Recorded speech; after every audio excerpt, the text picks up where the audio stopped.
So I think for us, when we think of the sort of three ways that OneNote's become transformational, one is its ubiquitousness.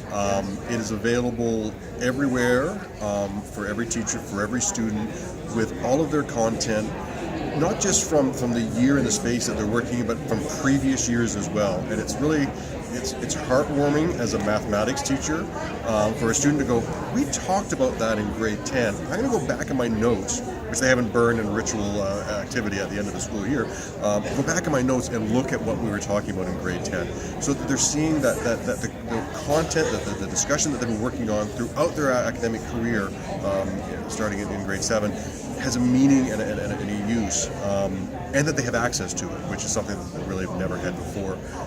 The ubiquity of content, of their thinking, and ubiquity sort of leads into the second point.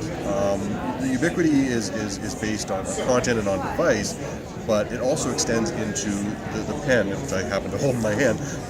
The fact that it's not just what they've passed through the lens of a keyboard, it's what the natural sweep of their thought across a piece of paper or a wall or a piece of art, that every gesture that is captured in ink is captured for basically for their entire academic career. That ubiquity of entry of their thoughts that are recorded. And I think that's really never really appreciated until you go back to a full paper environment or to a digital ink environment. That the limitations that a keyboard-only device puts on a student or on a faculty member, a teacher, is shocking. That your thoughts are constrained to the 26 plus 10 characters and a bit of punctuation, the ability to draw and sketch and doodle. The ubiquitous access to the student and teacher brain given by digital ink. Let's see if I can spread ubiquity into the third one. I guess the third one is organizational. We start in the middle school with grade 7, we go up to grade 12, and we see them sort of go through the natural path that every student and every child does. Organization is the impediment that young children have when it comes to collecting their understanding.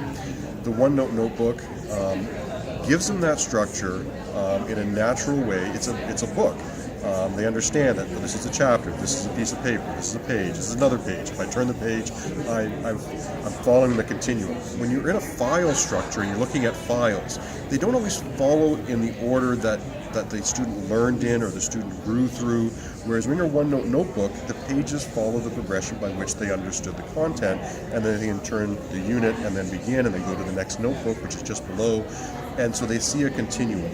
It's not broken up in an unnatural way by a file or a folder structure. And I mentioned this in a blog post that's one of my favorite, is that the world is just hung up in this tyranny of Gutenberg, where we were pressed into print and type, and we're not. We were actually very creative creatures, and that's only expressed through digital ink. So I think that's likely 3.